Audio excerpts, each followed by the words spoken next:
Hi friends, welcome to Prerana and Sadhana class. ఈరోజు మనం shine ఇండియాలో భాగంగా థర్డ్ పార్ట్ను మే నెలలో వచ్చిన సంచికలోని ముఖ్య అంశాలను గురించి తెలుసుకుందాం.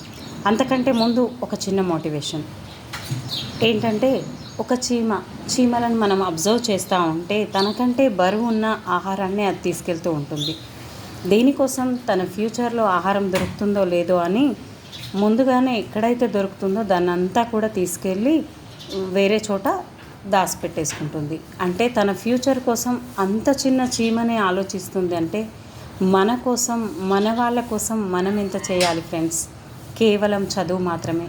ఇప్పుడు చదువుకుంటే మన బంగారు భవిష్యత్తు చాలా బాగుంటుంది, మనకు వచ్చే గౌరవం పెరిగిపోతుంది, మనం ఉన్న స్థితి నుంచి ఉన్నత స్థానానికి చేరుకోవచ్చు. ఓకే ఫ్రెండ్స్, ఈ మోటివేషన్ మీకు నచ్చింది అనుకుంటున్నాను. Okay, let start our class. Okay, shine India. పశ్చిమాసియాలో ఇరాన్, ఇజ్రాయెల్ మధ్య ఉద్రిక్తతలు జరుగుతూనే ఉన్నాయి. స్టార్టప్ పరిశ్రమ గురించి ఇచ్చారు. అదేవిధంగా భారత ఉపాధి నివేదిక 2024 గురించి ఇచ్చారు. ఆర్టిఫిషియల్ ఇంటెలిజెన్స్ గురించి కవర్ పేజీలో ఇవ్వడం జరిగింది. మరి ముఖ్యమైనవి మాత్రమే నేను చెప్తాను ఫ్రెండ్స్, ఎందుకంటే మనకు అన్ని చదువుకుంటూ వెళ్తే మనకి సమయం అనేది సరిపోదు. పశ్చిమాసియాలో ఇజ్రాయిల్, ఇరాన్ల మధ్య ఉద్రిక్తతలు. ఒకటి ఫ్రెండ్స్, ఏదైనా మనకి ఇజ్రాయిల్, ఇరాన్ ఇలా దేశాల పేర్లు రాగానే ఇజ్రాయిల్ క్యాపిటల్ ఏంటి, దాని కరెన్సీ ఏంటి, దాని ప్రధాని ఎవరు, అధ్యక్షుడు ఎవరు, ఈ విధంగా చదువుకోవాలి. అదేవిధంగా ఇరాన్కి కూడా అంతే. ఏ దేశం వచ్చినా ఆ దేశం రాజధానిని అప్పటికప్పుడే మీరు నేర్చుకోవడానికి ట్రై చేయండి.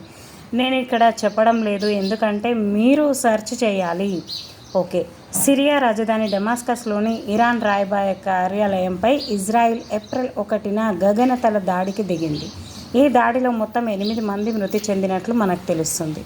అంటే ఇరాన్ ఆపరేషన్ ట్రూ ప్రామిస్, ఇది ఒకసారి చూడండి. Iran operation true promise April 1న సిరియాలోని తమ రాయబార కార్యాలయంపై జరిగిన గగనతల దాడికి ప్రతీకారంగా ఇరాన్ ఇజ్రాయిల్పై ఏప్రిల్ 13న డ్రోన్లు 30కి పైగా, క్రూజ్ 120కి పైగా బాలిస్టిక్ క్షిపణులతో దాడి చేసింది. ఆపరేషన్ ట్రూ ప్రామిస్ పేరుతో విడుదల వారీగా డ్రోన్లను ప్రయోగించింది. తర్వాత సైనిక స్థావరాల లక్ష్యంగా క్రూజ్ బాలిస్టిక్ క్షిపణులతో దాడి చేసింది. దీంతో ఇజ్రాయెల్ అప్రమత్తమైంది. చూసారా ఫ్రెండ్స్, ఒక్కరు మన పైన దాడి చేస్తున్నారంటే మనకు అంతకు మించి, అంతకు రెట్టింపు వాళ్ళు ఇస్తున్నారు. అలాగే మనం కూడా ఇప్పుడు పడ్డ ఎగ్జామ్స్కి అంతకు రెట్టింపుతో మనం సాధించాల్సింది ఉంది. ఇజ్రాయిల్కి అండగా మరెవరెవరున్నారు? అమెరికా, బ్రిటన్, ఫ్రాన్స్ ఇవి అన్నీ కూడా ఇజ్రాయిల్కు మద్దతుగా ఉన్నాయి. ఇజ్రాయిల్ ఆపరేషన్ ఐరన్ షీల్డ్ అనేది ఏమైంది? ఇరాన్ జరిపిన దాడికి ప్రతీకారంగా ఇజ్రాయిల్ ఆపరేషన్ ఐరన్ షీల్డ్ పేరిట ఏప్రిల్ 20న ఇరాన్పై దాడి చేసింది. స్థానిక స్థావరాలకు ప్రధాన కేంద్రాలైన ఇరాన్లోని 3వ అతిపెద్ద నగరమైన ఇస్ఫహాన్పై డ్రోన్స్, క్వాడ్ క్యాప్టర్లు, క్షిపణులు ప్రయోగించి ఇజ్రాయిల్ ప్రతీకార దాడిని అమెరికా అధికారులు ధృవీకరించారు. టెల్ అవీవ్ మాత్రం అధికారికంగా స్పందించలేదు.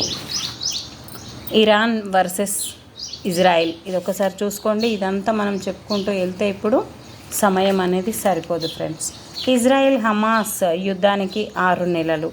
ఇక్కడ అంతకుముందు జరిగిన యుద్ధం గురించి ఇవ్వడం జరిగింది, హమాస్లో జరిగింది. ఇప్పటికీ 6 నెలలు అవుతుంది అని చెప్పిచ్చారు. స్టార్టప్ పరిశ్రమ కేంద్ర ప్రోత్సాహకాలు, కేంద్రం ఏ విధంగా ప్రోత్సాహం ఇస్తుంది అనే దాని గురించి తెలంగాణ రాష్ట్రంలో DPIIT గుర్తింపు పొందిన స్టార్టప్లు 6,457, 4, 5, 6, 7, 6 అనేది ముందుకు వచ్చింది. వరుస క్రమంలో ఉన్నాయి ఫ్రెండ్స్. ఇది కూడా మనకు అంత ఇంపార్టెంట్గా లేదు. నెక్స్ట్, స్టార్టప్ మహాకుంభ్ కార్యక్రమం 2024 మార్చి 18 నుంచి మార్చి 20వ తేదీ వరకు ఢిల్లీలో. మనకి ఏ ఆన్సర్ వస్తలేదు అంటే సెంట్రల్ లెవెల్లో ఎక్కువ మటుకు ఢిల్లీ అని పెట్టడం ముఖ్యం ఫ్రెండ్స్. అదేవిధంగా స్టేట్లో అయితే హైదరాబాద్ అని పెట్టుకోవడం ఇంపార్టెంట్. మనకు తెలియనప్పుడు ఆ విధంగా ఆన్సర్ని పెట్టవచ్చు ఫ్రెండ్స్. భారత ఉపాధి నివేదిక 2024 ప్రకారం ప్రపంచ కార్మిక సమాఖ్య, ఇంటర్నేషనల్ లేబర్ ఆర్గనైజేషన్ ILO ప్రధాన కార్యాలయం ఎక్కడ ఉంది? మరి ILO ప్రధాన కార్యాలయం అనేది మనకి జెనీవాలో ఉంది ఫ్రెండ్స్. జెనీవాలో ఐఎల్ఓనే కాకుండా డబ్ల్యూహెచ్ఓ కూడా ఉంది, అలాగే డబ్ల్యూటీఓ ఉంది, వరల్డ్ ట్రేడ్ ఆర్గనైజేషన్. ఈ విధంగా మనకి ఎక్కడెక్కడ ఏమున్నాయి, ఐక్యరాజ్య సమితి యొక్క ప్రధాన అంగాలు ఏంటి, మరి వాటి గురించి మనం నెక్స్ట్ క్లాస్లో తెలుసుకుందాం. నెక్స్ట్ అదేవిధంగా ఇక్కడ కూడా అంత ఇంపార్టెంట్ అనేది ఏం లేదు ఫ్రెండ్స్. అయితే తెలంగాణలో శ్రామిక జనాభా నిష్పత్తి 56.31% ఉంది అంట. అదొకటి చూడండి ఎంత శాతం ఉందనేది.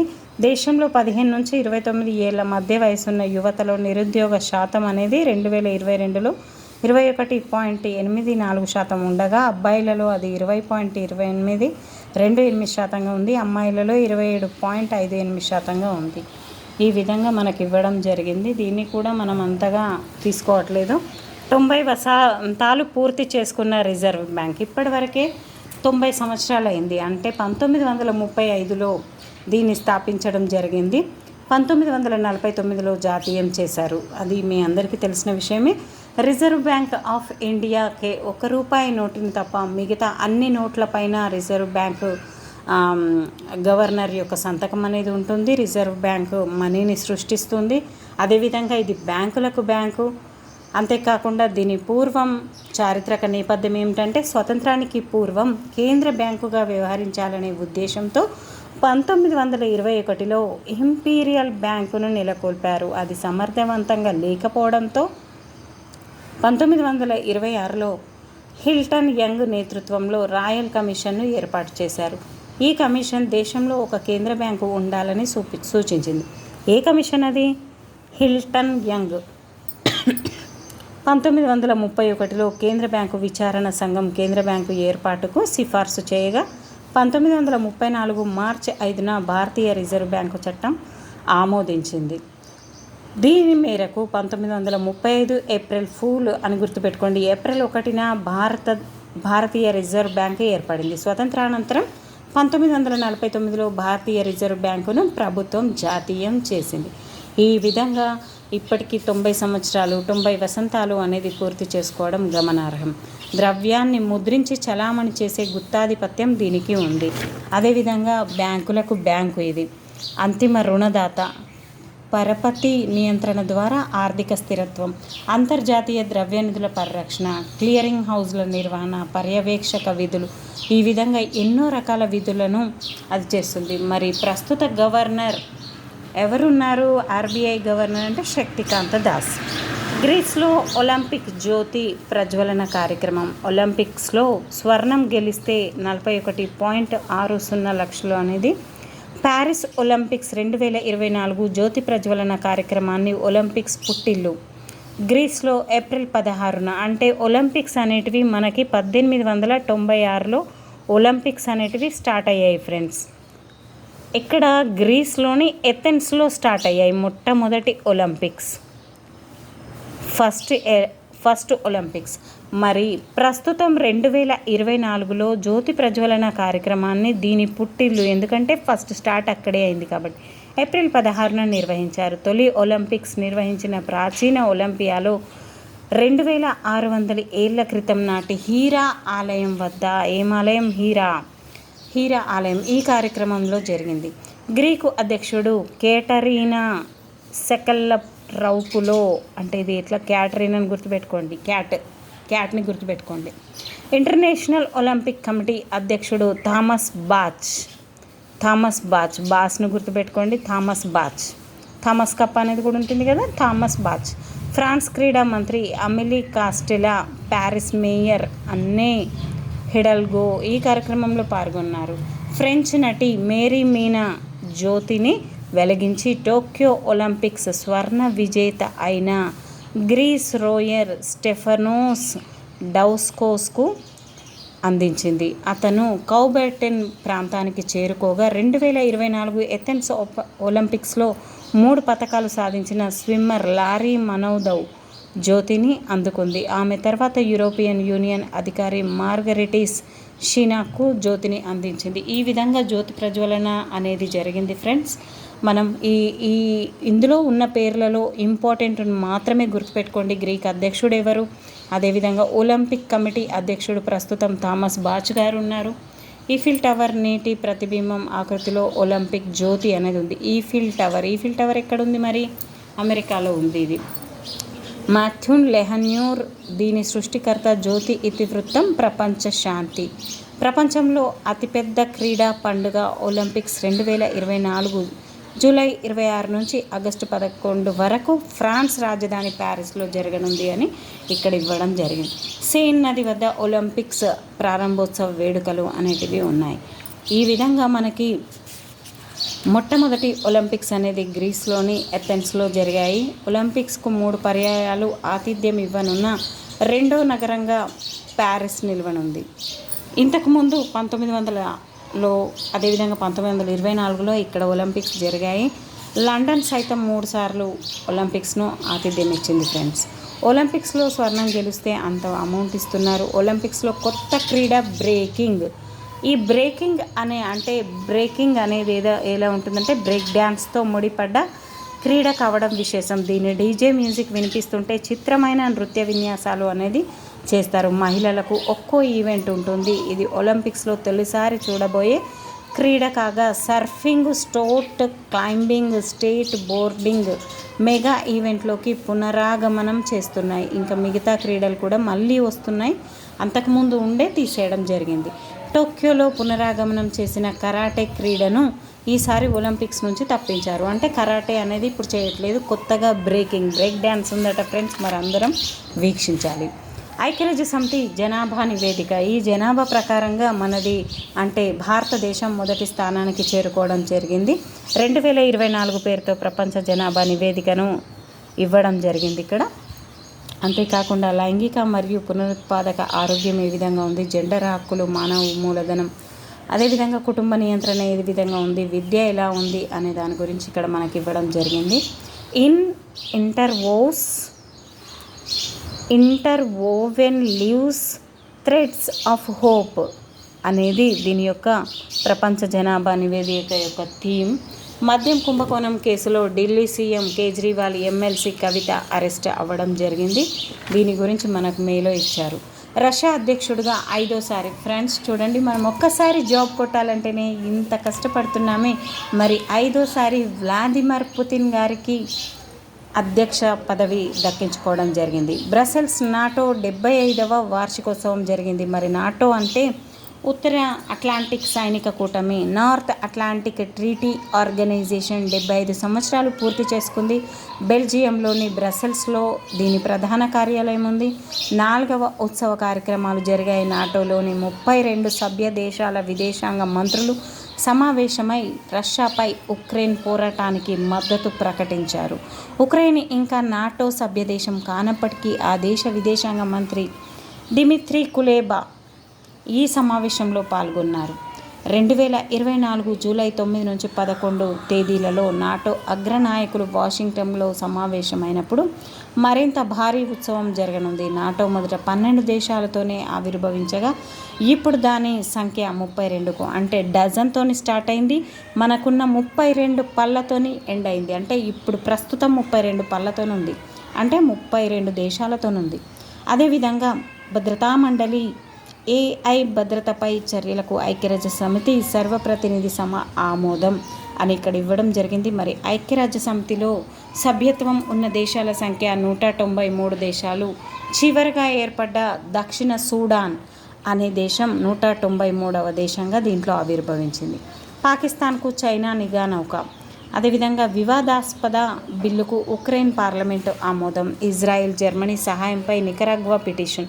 సింగపూర్ ప్రధాని పదవిని వీడనున్న లీ లిన్ లూంగ్. మరి ఇప్పుడు ఎవరు కొత్తగా వస్తున్నారు అనేది ప్రమాణ స్వీకారం చేశారు అని ఇచ్చారు. ఈయన 2004లో. మరి ఇప్పుడు ప్రజెంట్ ఎవరు వస్తున్నారు అనేది చూడాలి. ఇక్కడ సింగపూర్లో చాలా అందమైన నగరం అది. ఇండోనేషియా అధ్యక్షుడిగా ప్రబోవో సుబియాం ప్రభువుని గుర్తుపెట్టుకోండి, సుబ్బిగాని గుర్తుపెట్టుకోండి. మనకు ఇండోనేషియా అంటే ఇల్లే అనుకొని గుర్తుపెట్టుకోండి. గాజాలో కాల్పుల విరమణపై ఐరాస మానవ హక్కుల మండలి తీర్మానం. అయితే మానవ హక్కుల తీర్మానం అనేది డిసెంబర్ 10, 1948లో జరిగింది ఫ్రెండ్స్. దక్షిణ కొరియా ప్రధాని హాన్ డక్కును గుర్తుపెట్టుకోండి. డక్సు రాజీనామా చేశారు. ఇతను వియత్నాం అధ్యక్షుడు ఓవాన్ తు ఓంజ్ రాజీనామా చేయడం జరిగింది. ఐర్లాండ్ ప్రధాని కూడా లియో వారాడ్కర్ రాజీనామా చేశారు. ఈ విధంగా రాజీనామా చేసిన దక్షిణ కొరియా, వియత్నాం, ఐర్లాండ్ వీళ్ళు రాజీనామా చేశారు. ఎవరెవరు అని అడిగే ఛాన్సెస్ ఉన్నాయి ఫ్రెండ్. ఎక్కడి నుంచి క్వశ్చన్ వస్తుంది అనేది మనకు తెలియదు కాబట్టి. ప్రధాని నరేంద్ర మోడీ భూటాన్ పర్యటన. భూటాన్ రాజు జిగ్మే కేసర్ సంగ్వేల్ వాంగ్చుక్ ఆ దేశ ప్రధాని షెరింగ్ తోగ్బేలతో ప్రధాని నరేంద్ర మోడీ విడివిడిగా సమావేశమయ్యారు. 13వ పంచవర్ష ప్రణాళికకు పూర్తి సహాయ సహకారాలు అందజేస్తామని అందులో ఉంది. మరి పంచవర్ష ప్రణాళికలు అనేటివి 1951లో స్టార్ట్ అయ్యాయి. అదేవిధంగా 12వది 2012లో ఎండ్ అవ్వడం జరిగింది. మరి 13వది దాని తర్వాత నీతి ఆయోగ్గా మారింది. అయితే మరి భూటాన్ నుంచి మనకి తొలి విదేశీ ప్రభుత్వాధినేత నరేంద్ర మోడీయే కావడం గమనార్హం. ఈ అవార్డును అందుకున్నారట. మరి ఏ అవార్డును ప్రదానం చేశారు? పౌర పురస్కారమైన ఆర్డర్ ఆఫ్ ది డ్రూక్ గ్యాల్పో తొలిసారిగా ప్రధాని నరేంద్ర మోడీకి ఆ దేశ రాజు జిగ్మే కేసర్ నంగ్వేల్ వాంగ్చుక్ గారు ప్రదానం చేయడం జరిగింది. ఇక్కడ చాలా ఇంపార్టెంట్.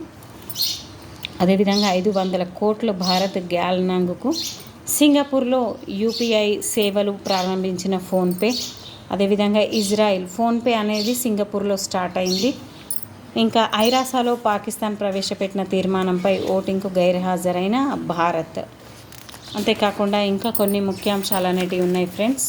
మీకు ఈ క్లాస్ అర్థమవుతుందని అనుకుంటున్నాను. ఎందుకంటే చాలా విడమర్చి చెప్తున్నాను. అవసరం లేని వాటిని తగ్గించేస్తున్నాను ఫ్రెండ్స్. ఆపరేషన్ మేఘదూత్కు 40 ఏళ్ళు. మరి మేఘదూత్ చేపట్టి 2024 ఏప్రిల్ 13వ తేదీ నాటికి 40 ఏళ్ళు పూర్తయిందంట. భారతీయ సైనిక దళం ఓ వీడియోను రిలీజ్ చేసింది. అత్యంత ఎత్తైన కథన రంగంగా కీర్తించిన సియాచిన్ గురించి, మేఘదూత్ ఆపరేషన్ గురించి ఈ వీడియోలో చూపించారంట. భారత్, పాకిస్తాన్, చైనా సరిహద్దుల్లో ఉన్న అత్యంత కీలకమైన హిమ ప్రాంతం సియాచిన్. ఈ ప్రాంతంపై తొలుత పాకిస్తాన్ ఆక్రమణ చేపట్టింది. అయితే మెల్లగా తేరుకున్న భారత్ కీలకమైన సియాచిన్ను సొంతం చేసుకునేందుకు ఈ ఆపరేషన్స్ చేపట్టింది. ఆపరేషన్ మేఘదూత్ ఇప్పటికీ 40 సంవత్సరాలు అవుతుంది ఫ్రెండ్స్. దీని సియాచిన్లో ఉన్న దాని రక్షణ కోసం దీనికి స్టార్ట్ చేయడం జరిగింది. భారత్ ఎన్నికల్లో జోక్యానికి చైనా ఏఐ. మరి ఇక్కడ ఎన్నికలు జరుగుతుంటే వాళ్ళు ఎందుకు జోక్యం చేసుకున్నారో మనకు అర్థం కావట్లేదు. మాల్దీవుల నుంచి 2వ బ్యాచ్ భారతీయ సైనికుల ఉపసంహరణ. బంగ్లాదేశ్లో భారత ఉత్పత్తులకు వ్యతిరేకంగా ఉద్యమం అనేది జరుగుతుంది. కెనడా ఎన్నికల్లో భారత్ ప్రమేయం లేదని కమిషన్ నివేదిక. మాల్దీవుల బియ్యం పంచదార ఎగుమతికి భారత్ అనుమతి. మాల్దీవులకు బియ్యం పంచదార ఎగుమతికి భారత్ అనేది అనుమతి ఇవ్వడం జరిగింది. మాల్దీవుల నూతన అధ్యక్షుడిగా బాధ్యతలు చేపట్టిన మహమ్మద్ మయుజ్జు. అన్నీ కూడా మా అని ఉన్నాయి ఫ్రెండ్స్. మా ఈ విధంగా మొదటి నుంచి భారత వ్యతిరేక వైఖరి అవలంబించనున్నారు. అయినప్పటికీ నిత్యావసర వస్తువుల ఎగుమతికని మన దేశం వారికి సపోర్ట్ చేయడం అనేది జరుగుతుంది ఫ్రెండ్స్. ఎంత కాదన్నా మళ్ళీ మనం ఫ్రెండ్స్ లాగానే ఉండడం మన భారతదేశం యొక్క ఔన్నత్యం. మనం కూడా భారతీయులమే కాబట్టి ఇతరుల మంచితనానికి మనం ఖచ్చితంగా సహాయం అనేది చేయాలి. ఉపాధి హామీ వేతనాల సవరణ. జాతీయంగా ఏమున్నాయి ఇక్కడ?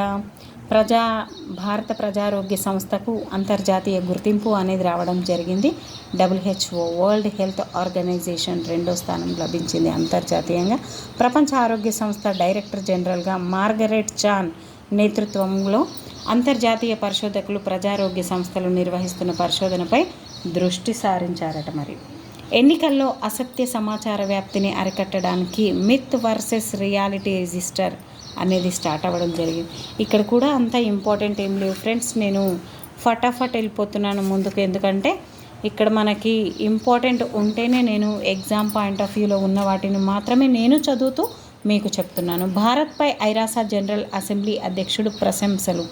మరి ఐక్యరాజ్య సమితి UNO జనరల్ అసెంబ్లీ అధ్యక్షుడు డేవిస్ ఫ్రాన్సిస్ భారత్లో పర్యటించారు. జైపూర్, ముంబైలకు వెళ్ళిన ఆయన పలువురు ప్రభుత్వ ఉన్నతాధికారులను, మేధో సంస్థల ప్రతినిధులతో సమావేశమయ్యారు. ఈ సందర్భంగా ఆయన దాన్ని పొగడడం జరిగింది. INS తరణి గోవాలోని తన బేస్ పోర్ట్కి చేరిక, ఇది ఇక్కడికి చేరడం జరిగింది. ఐఐటి కాన్పూర్ ఐఎంఎఫ్ పరస్పర అవగాహన ఒప్పందం అనేది జరిగింది. దేనికి? ఐఐటి కాన్పూర్కి ఐఎఫ్ఎంఎస్ పరిశోధన మరియు శిక్షణ కోసం ఐఐటి కాన్పూర్, దీన్ని సాయుధ దళాల శిక్షణ కోసం, ఇవి రెండు కూడా అవగాహన ఒప్పందం అనేది చేసుకోవడం జరిగింది. జాతీయ స్థాయిలో సగటు నిరుద్యోగిత 6.5గా ఉంది. 6వ తరగతి 5వ తరగతి అని గుర్తుపెట్టుకోండి. 6.5% జాతీయ స్థాయిలో సగటు నిరుద్యోగ రేటు. ఎందుకంటే మనం నిరుద్యోగులం కాబట్టి మనకు నిరుద్యోగ రేటు అనేది ఖచ్చితంగా తెలియాలి. ఓటింగ్లో అందరికీ అందుబాటులోనికి తేవడానికి భారత ఎన్నికల సంఘం చొరవలు మరి ఏం తీసుకుంది? వయోవృద్ధులకు మరియు దివ్యాంగుల ఇంటి వద్దకు ఓటు హక్కు కల్పించడానికి 80 సంవత్సరాలు పైబడిన వయోవృద్ధులకు, అదేవిధంగా వైకల్యం 40% దాటిన దివ్యాంగులకు ఇంటి వద్దనే ఓటు వేసే సౌకర్యం ఇచ్చారు. అదేవిధంగా పోలింగ్ కేంద్రాల వద్ద వాలంటీర్లు మరియు వీల్ చైర్లు అనేటివి ఇక్కడ ఇవ్వడం జరిగింది. దివ్యాంగుల కోసం సాక్ష్యం మొబైల్ యాప్ని కూడా నిర్వహించడం జరిగింది. ఈ విధంగా దివ్యాంగులు మరియు మహిళలు నిర్వహించే పోలింగ్ కేవైసీ యాప్ ఓటింగ్ ఇనిషియేషన్స్కి అందుబాటులో ఉంచాలనే ఉద్దేశంతో కేవైసీ యాప్ను ప్రారంభించింది. ఇందులో అభ్యర్థుల నేర రికార్డులు, ఆస్తులు మరియు అప్పుకు సంబంధించిన సమాచారం ఉంటుంది. ఓటర్లు తమ నిర్ణయం తీసుకోవడానికి ఈ యాప్ ఉపయోగపడుతుంది. సేలా సొరంగాన్ని జాతికి అంకితం చేసిన ప్రధాని మోడీ. మరి సేలా సొరంగం అనేది ఎక్కడుంది? అరుణాచల్ ప్రదేశ్లో వ్యూహాత్మక మౌలిక వసతుల ప్రాజెక్టుగా నిర్మించిన సేలా టన్నెల్ సొరంగంను ప్రధాన మంత్రి నరేంద్ర మోడీ మార్చి 10న జాతికి అంకితం చేశారు. అంటే ఇది ఎక్కడుంది? సేలా టన్నెల్ అనేది అరుణాచల్ ప్రదేశ్లో ఉంది. పునరుత్పాదన ఇంధన అభివృద్ధి సంస్థగా గాంధీనగర్లో కార్యాలయం.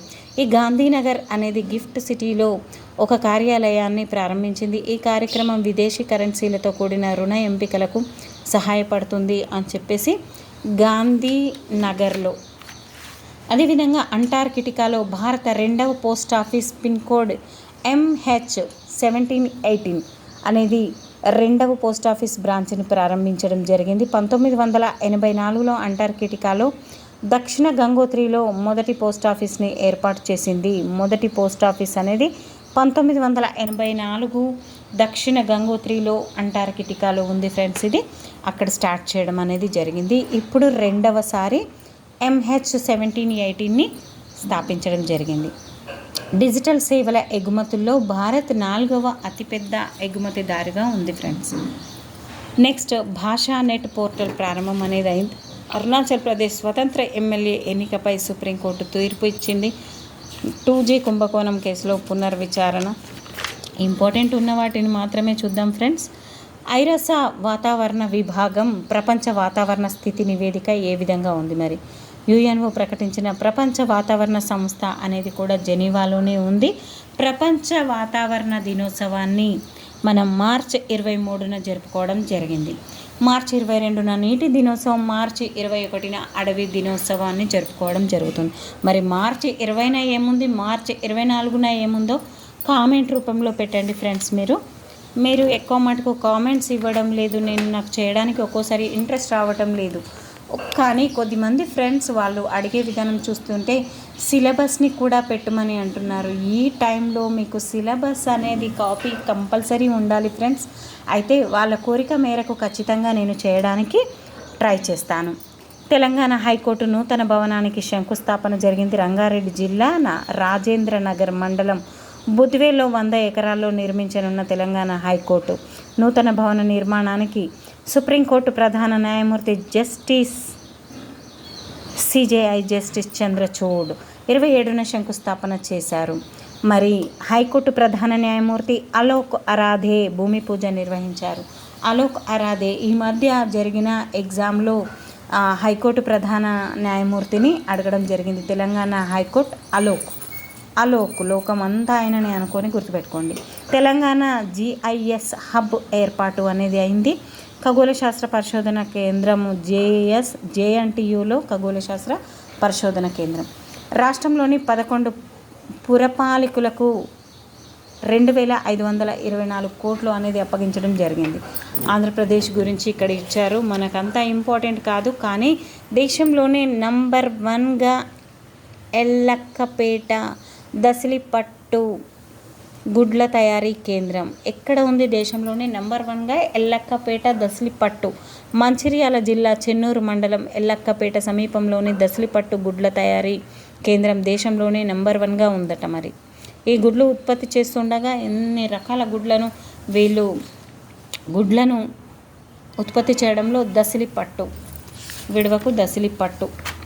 అదేవిధంగా ఇతర రాష్ట్రాల సమాచారం ఏముంది? మరి ఉత్తరప్రదేశ్ నుంచి కొత్తగా జోడించబడిన GI ట్యాగ్ చేయబడిన ఉత్పత్తులు బనారస్ తంబై గింజలు మరియు సుగంధ ద్రవ్యాల మిశ్రమంతో పాలను కలపడం ద్వారా తయారు చేయబడిన పానీయం బనారస్ తబలా, ఒక ప్రసిద్ధ భారతీయ పెర్షషన్ వాయిద్యం. ఈ విధంగా కొన్ని GI ట్యాగ్లో చేరడం జరిగింది. 12 ఉత్పత్తులను చేర్చింది ఇక్కడ అస్సాం నుంచి. అంతేకాకుండా త్రిపుర నుంచి GI ట్యాగ్లు మంజూరు చేయబడ్డాయి. త్రిపుర నుండి 2 ఉత్పత్తులకు.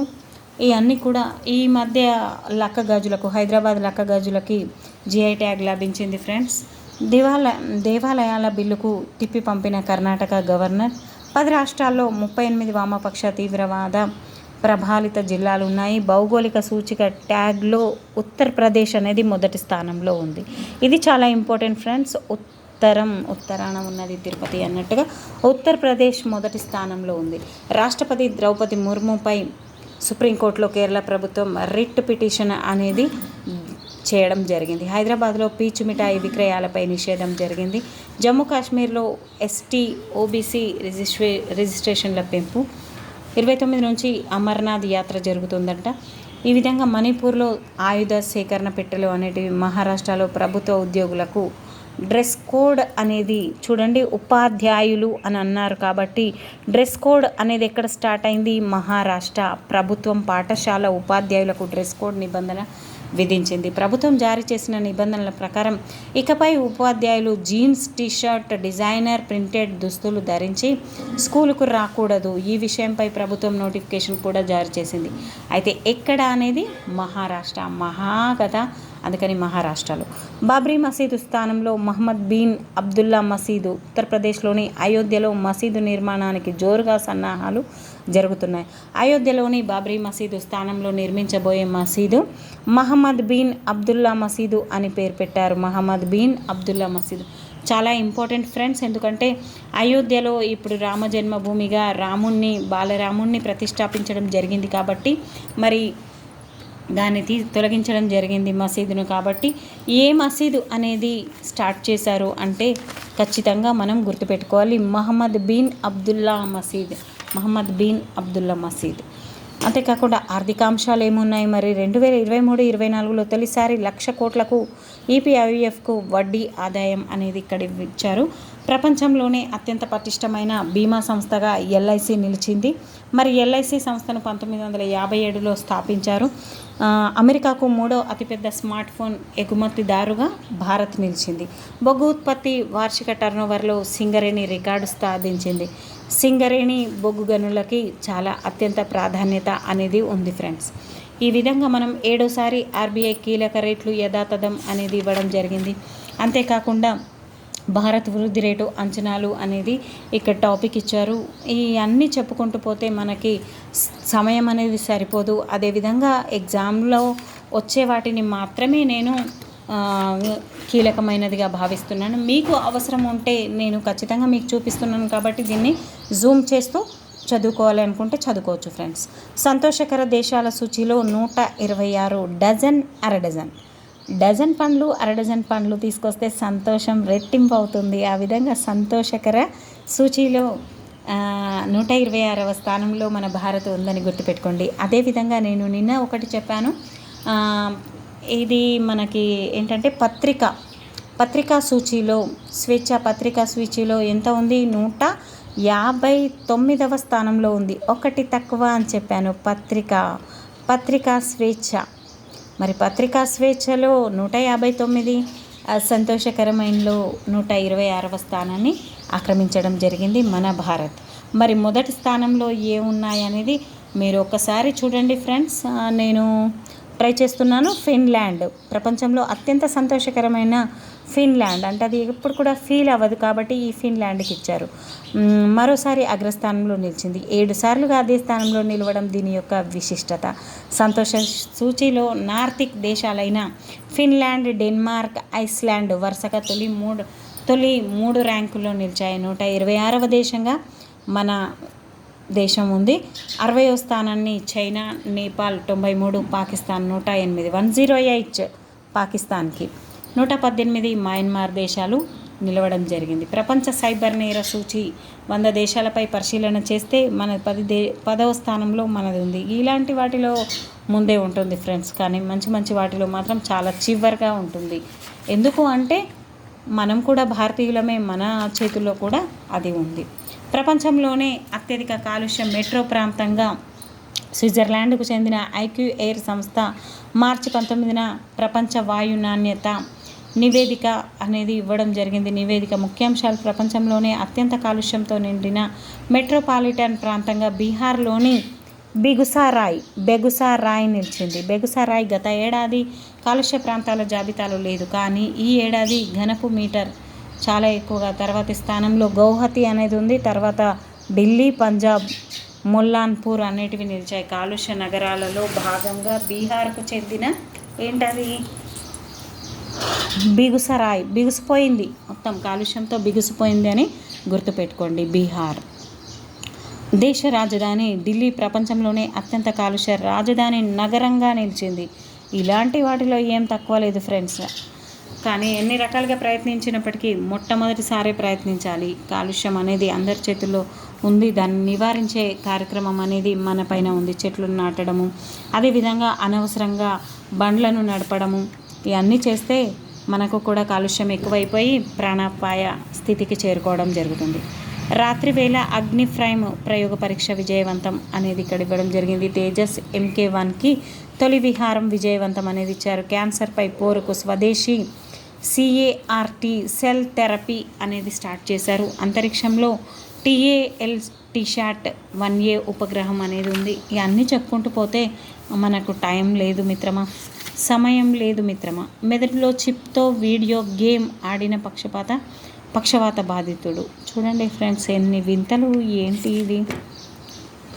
అంతేకాకుండా చంద్రుడి ఆవలి వైపునకు కమ్యూనికేషన్లో ఉపగ్రహం ప్రయోగించిన చైనా. 3Dలో 13 లక్షల కృష్ణబిలాల మ్యాప్ అనేది ఇచ్చారు. ఇక్కడ న్యూ జనరేషన్ లాంచింగ్ వెహికల్ ప్రయోగాత్మక పరీక్ష 2028 నాటికి అని ఇవ్వడం జరిగింది. ఎబోలా వైరస్ పునరుత్పత్తి తీరు గుర్తింపు అనేది వచ్చారు. అంతేకాకుండా నేను చాలా ఫటాఫట్ వెళ్తున్నాను ఫ్రెండ్స్, ఎందుకంటే మనకి టైం లేదు. హిందూ మహాసముద్రంలో గ్రావిటీ హోల్ అనేది హిందూ మహాసముద్రంలో కనుగొనడం జరిగింది.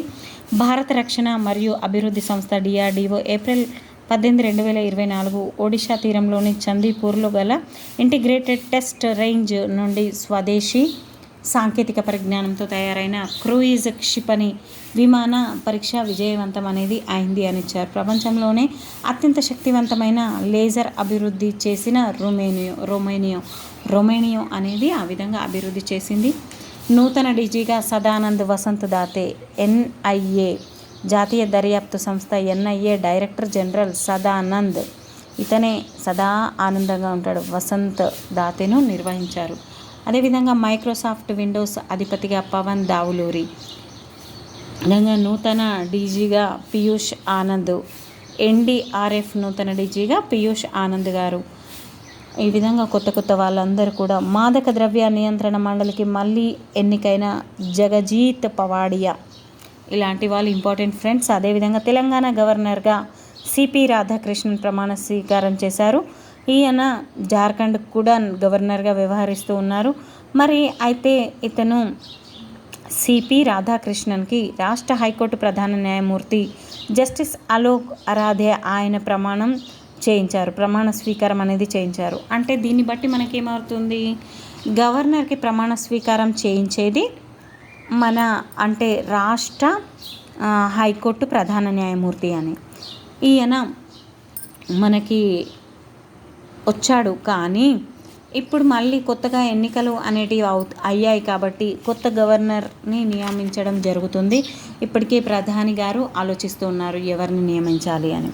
మీకేమన్నా ట్రై చేస్తే మీరు కూడా ట్రై చేయండి ఫ్రెండ్స్. మరి అస్సాం ప్రభుత్వ ప్రధాన కార్యదర్శిగా తెలుగు ఐఏఎస్ అధికారి రవి. దేనికి? అస్సాం ప్రభుత్వ ప్రధాన కార్యదర్శిగా.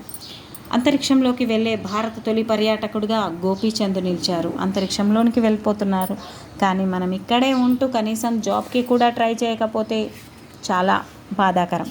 ప్రపంచంలో అత్యంత చిన్న వయసు బిలియనీర్గా లివియా అత్యంత చిన్న వయస్కురాలు. మరి తను ఇప్పటికే ఫోర్బ్స్ సంస్థ 33 ఏళ్ల వయసులోనే 25 మంది యువ బిలియనీర్లను ట్రై చేస్తే ప్రపంచంలో అత్యంత చిన్న వయసు బిలియనీర్గా లివిగా నిలిచారు.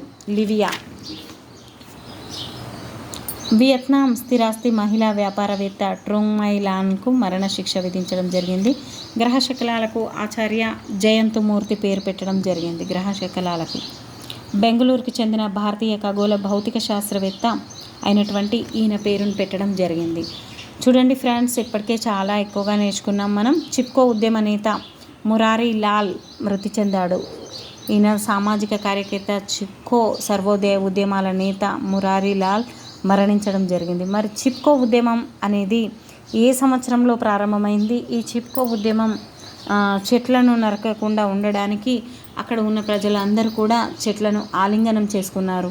ఆ విధంగా చెట్లను నరకకుండా వాళ్ళు అడ్డుపడడం జరిగింది. మరి ఇంకా అవార్డులు అనేటివి కేరళ సాహిత్యవేత్త ప్రభావర్మకు సరస్వతి సమ్మాన్ పురస్కారం ప్రభావర్మ కేరళ వాళ్ళకి వచ్చింది. అదేవిధంగా 5 ప్రముఖులకు భారతరత్న అవార్డును ఇవ్వడం జరిగింది. అందులో భాగంగా భారతరత్న ఎవరెవరికి వచ్చింది? మాజీ ప్రధాని పివి నరసింహారావు తరఫున ఆయన కుమారుడు పివి ప్రభాకర్ రావు ఈ పురస్కారాన్ని స్వీకరించారు. మరో మాజీ ప్రధాని చౌదరి చరణ్ సింగ్ తరఫున ఆయన మనవడు జయంత్ చౌదరి, వ్యవసాయ శాస్త్రవేత్త స్వామినాథన్ తరఫున ఆయన కుమార్తె నిత్యారావు, బీహార్ మాజీ ముఖ్యమంత్రి కర్పూరి ఠాకూర్ తరఫున ఆయన కుమారుడు రామ్నాథ్ ఠాకూర్ భారతరత్న పురస్కారాలు అందుకున్నారు. బీజేపీ దిగ్గజం మాజీ ఉప ప్రధాని లాల్ కృష్ణ యాదవ్ అద్వానీ అంటే ఎల్కే అద్వానీ మార్చి 31న భారతరత్న పురస్కారం అందుకున్నారు. అద్వానీ అనారోగ్యం కారణంగా రాష్ట్రపతి ద్రౌపది ముర్ము స్వయంగా ఢిల్లీలోని ఆయన నివాసానికి వెళ్ళి పురస్కారాన్ని అందజేశారు. చూడండి ఫ్రెండ్స్, ఇవి దేశ అత్యున్నత పౌర పురస్కారమైన భారతరత్న ప్రధానోత్సవం మార్చి 30న ఢిల్లీలోని రాష్ట్రపతి భవన్లో నిర్వహించడం జరిగింది. దీంట్లో భారతరత్న అవార్డులను ప్రకటించింది. 5గురికి ప్రకటించడం జరిగింది. దీంట్లో మాజీ ప్రధానులు చౌదరి చరణ్ సింగ్, పివి నరసింహారావు, మాజీ ఉప ప్రధాని లాల్ కృష్ణ అద్వానీ, బీహార్ మాజీ సీఎం కర్పూరి ఠాకూర్, వ్యవసాయ శాస్త్రవేత్త హరిత విప్లవ పితామహుడు డాక్టర్ ఎంఎస్ స్వామినాథన్ గారు. వీరిలో 4 మరణానంతరం ఈ అవార్డు లభించింది. వారి కుటుంబ సభ్యులకు మార్చి 30న దీన్ని ఇచ్చారు. ఎల్కే అద్వానీ గారి అనారోగ్యం కారణంగా ద్రౌపది ముర్ము గారు స్వయంగా తన ఇంటికి వెళ్ళి ఈ అవార్డుని ఇవ్వడం జరిగింది. చూసారా ఫ్రెండ్స్, ఎంత గొప్ప రోజులు వాళ్ళు సాధించింది. చనిపోయినప్పటికీ వాళ్లకు భారతరత్న అనేది ఇవ్వడం అంటే మనం చేసే మంచి ఎప్పుడైనా రావచ్చు, అప్పుడా అనేది లేదు ఫ్రెండ్స్. 30 ఏళ్లకు పామ్ డ'ఓర్ విభాగంలో భారతీయ చిత్రం ఆల్వి ఇమాజిద్ యాస్ లైట్ 77వ కేన్స్ చలనచిత్రోత్సవంలో పామ్ డ'ఓర్ అవార్డు పోటీలో నిలిచింది. ఆల్వి ఇమాజిన్ యూజ్ లైట్ అనేది కూడా సంక్షిప్త సమాచారం ఇక్కడ ఇవ్వడం జరిగింది. ప్యారిస్ ఒలింపిక్స్ ప్రారంభోత్సవంలో భారత పతాకాధికారిగా శరత్ కమాల్ చేసిండిన పతాకధారిగా ఎంపిక చేసినట్లు భారత ఒలింపిక్ సంఘం మార్చి 21న ప్రకటించింది. భారత టేబుల్ టెన్నిస్ ఆటగాడు ఇతను శరత్ కమల్ అనేటతను టేబుల్ టెన్నిస్లో చాలా డిఫరెంట్గా ఆడడం జరుగుతుంది. ఇతను WPL 2వ సీజన్ విజేతగా రాయల్ ఛాలెంజర్స్ బెంగళూరు వాళ్ళు ఉన్నారు. T20 క్రికెట్లో 300 వికెట్లలో భాగమైన తొలి వికెట్ కీపర్గా ధోని నిలిచారు. బిలియార్డ్స్ హాల్ ఆఫ్ ఫేమ్లో పంకజ్ అద్వానీ నిలిచారు. భారత్ తరఫున ఎక్కువ వారాలు నంబర్ 1గా సాత్విక్ జోడీ నిలవడం జరిగింది. ఈ విధంగా పోలీస్ గ్రాండ్ పై పోటీల్లో ప్రపంచ రికార్డు అనేది సాధించారు. డిస్కస్ త్రోలో అలక్నా ప్రపంచ రికార్డు సాధించారు. ఇక్కడ దివ్యాంశ్ అండ్ రమిత కొత్త ప్రపంచ రికార్డులు. ISAS షూటింగ్ టోర్నీలో వీళ్ళిద్దరు ఎవరెవరు? దివ్యాంశ్, రమిత. క్లాసికల్ ఫార్మాట్లో భారత్ నంబర్ 1 ప్లేయర్గా అర్జున్ నిలిచారు. బోపన్న ఎబ్డెన్ జోడీకి మయామి మాస్టర్ టైటిల్ అనేది దక్కడం జరిగింది. ఆసియా అథ్లెటిక్స్ ఛాంపియన్షిప్లో ఐశ్వర్య మిశ్రా కాంస్య పథకం రజితం అనేది సాధించడం, కాంస్య పథకం రజితంగా మార్పు అనేది రావడం జరిగింది. ఈ విధంగా శ్రీజకు WTT ఫీడర్ లెవెల్ టైటిల్ అనేది లభించింది.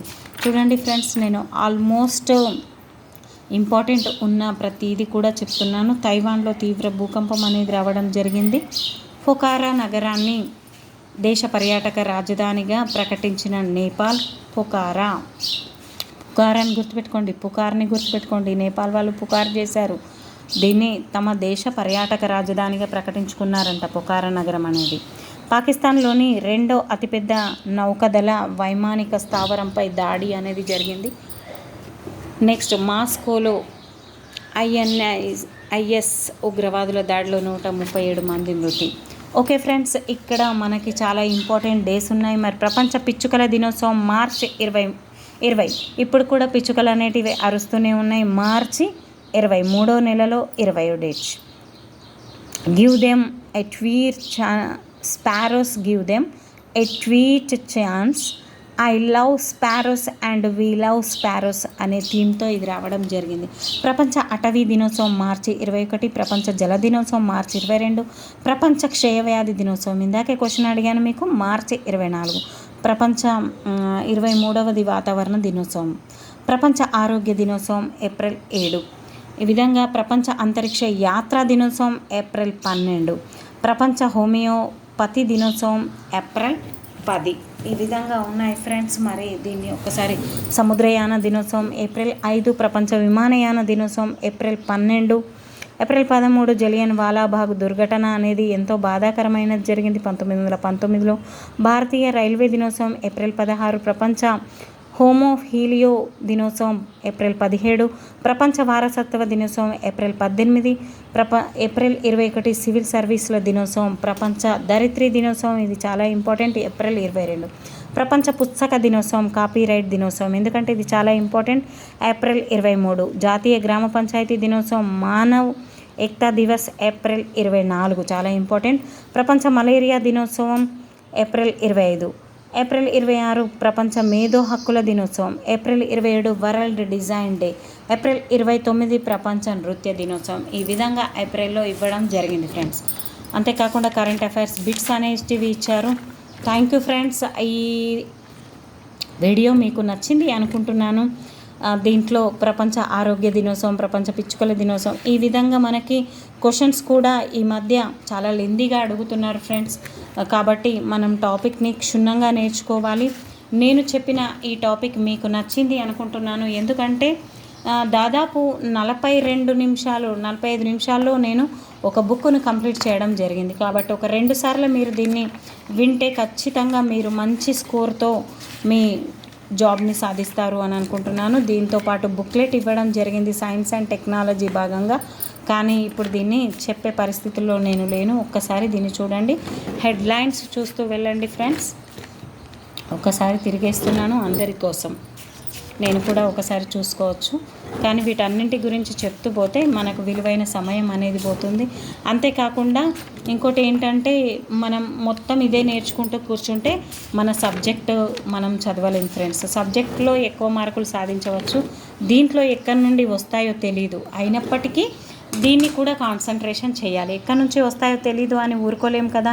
ఎందుకంటే నేను లాస్ట్ డిఎస్సి అంతకుముందు డిఎస్సిలో ఫస్ట్ టైం రాసినప్పుడు నాకు ఏమీ తెలియనప్పుడు 5 మార్కులతో మిస్ అయ్యాను ఫ్రెండ్స్. ఎంతో బాధేసింది. 2006లో 2008లో నాకు 2.5 మార్కులతో చాలా ఘోరంగా పరాజయం చెందాను. అంతేకాకుండా 2012 కేవలం ఒకే 1/2 మార్కుతో ఒకే బిట్ వివేకానంద గారిది చికాగోలో జరిగింది 1896లో అతని సమావేశం. కానీ వేరే వాళ్ళ పేరు పెట్టి నేను ఆ విధంగా నా జాబ్ని కోల్పోయాను. కాబట్టి friends every half second, half minute, half mark కూడా ఇంపార్టెంట్ అని నా గతాన్ని మీకు తెలియచేస్తున్నాను. Thank you friends. ఈ వీడియో మీకు నచ్చింది అనుకుంటున్నాను. ఖచ్చితంగా ప్లీజ్ లైక్, షేర్.